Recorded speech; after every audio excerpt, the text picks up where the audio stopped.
عمر خالد اور شرجیل امام کے تعلق سے عمر خالد اور شرجیل امام کو دلی دنگا کیس میں UAPA کے تحت جیل میں بند رکھا گیا۔ 6 سال کا عرصہ گزر گیا اور ان دونوں کو ابھی تک ضمانت نہیں مل سکی ہے۔ اب دیش کی 100 اہم شخصیات نے chief justice of India justice Surya Kant کے نام ایک لیٹر لکھا اور کہا کہ عمر خالد اور شرجیل امام کو ضمانت دی جائے۔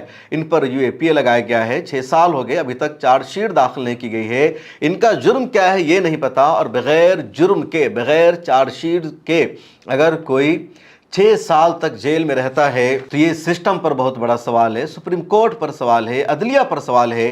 اس لیے فوری طور پر ان کو ضمانت ملنی چاہیے یا چیف جسٹس آف انڈیا کو اس پورے معاملے میں انٹرفیئر کرنا چاہیے۔ مطالبہ کیا ہے دیش کی 100 اہم شخصیات نے۔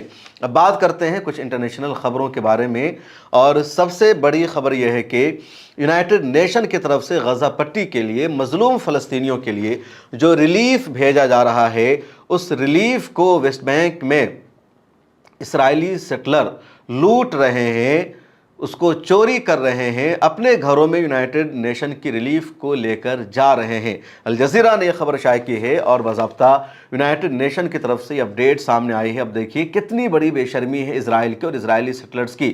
باہر کے دیشوں سے یہ زبردستی اسرائیل آ جاتے ہیں، یورپ سے، دوسرے دیشوں سے، جو فلسطینیوں کا علاقہ ہے وہاں جا کر ان کے گھروں میں پہلے یہ قبضہ کرتے ہیں، اور اب ان کے لیے UN کی طرف سے جو امداد بھیجی جا رہی ہے اس کو بھی یہ لوٹ رہے ہیں۔ اور یہ سب اپنی طرف سے نہیں کرتے بلکہ اسرائیل کی سرکار یہ کراتی ہے۔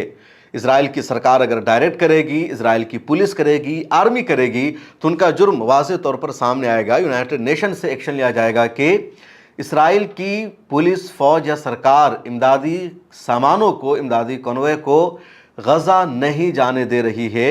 اس لیے اسرائیل کی سرکار خود نہ کر کے سیٹلر سے کرا رہی ہے، موب سے کرا رہی ہے، بھیڑ سے کرا رہی ہے، لیکن دنیا کو پتہ ہے کہ اسرائیل کر رہا ہے، بنجامن نتن یاہو کر رہا ہے۔ ایک اور خبر ہے اور اس خبر کا تعلق بھی ایران اور اسرائیل سے ہے۔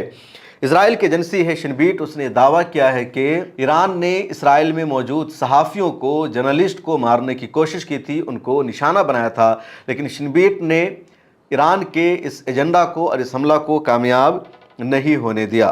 IRGC نے ایک تازہ اعلان کیا ہے، اور تازہ اعلان یہ ہے کہ جن دنوں امریکہ ایران پر حملے کر رہا تھا، ایران امریکہ کے درمیان جنگ چل رہی تھی، اسی دوران ایران نے اپنے ایئر ڈیفنس سسٹم کو بہتر کیا، مضبوط کیا، اور اب ایران کا ایئر ڈیفنس سسٹم پہلے کے مقابلے میں 80% زیادہ بہتر ہو چکا ہے، مضبوط ہو چکا ہے۔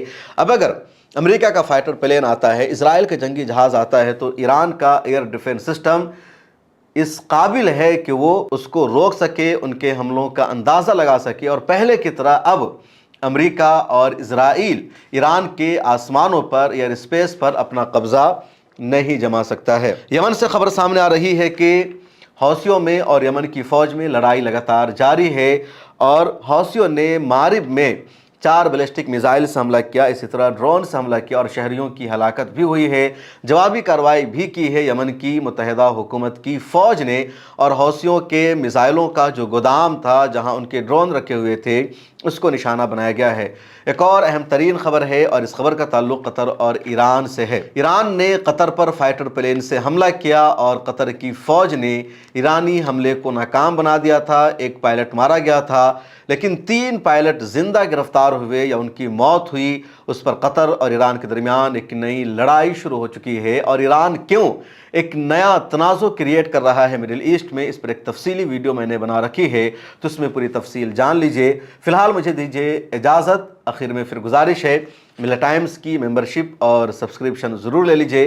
غزہ پٹی کے مظلوموں تک اگر آپ اپنی امداد بھیجنا چاہتے ہیں تو امت سیوا ٹرسٹ کے ذریعے بھیج سکتے ہیں۔ لگاتار امت سیوا ٹرسٹ کے ذریعے غزہ پٹی کے مظلوموں کی مدد کی جا رہی ہے۔ اس ویڈیو میں اتنا ہی، مجھے دیجیے اجازت، ملتے ہیں اگلے ایپیسوڈ میں۔ اللہ حافظ۔ اگر آپ چاہتے ہیں کہ میڈیا کے میدان میں ہماری کوئی آواز بنے، ملت ٹائمز مضبوط ہو اور اسی طرح آزادی کے ساتھ یہ ادارہ کام کرتا رہے، تو آپ کو اس کی منتھلی ممبرشپ اور سبسکرپشن لینی ہوگی۔ زیادہ نہیں، مہینے میں 99 یا 299 کی بھی آپ ممبرشپ لیں گے، یہ ادارہ مضبوط بنے گا، آپ کی آواز کو اسی طرح ملت ٹائمز اٹھاتا رہے گا۔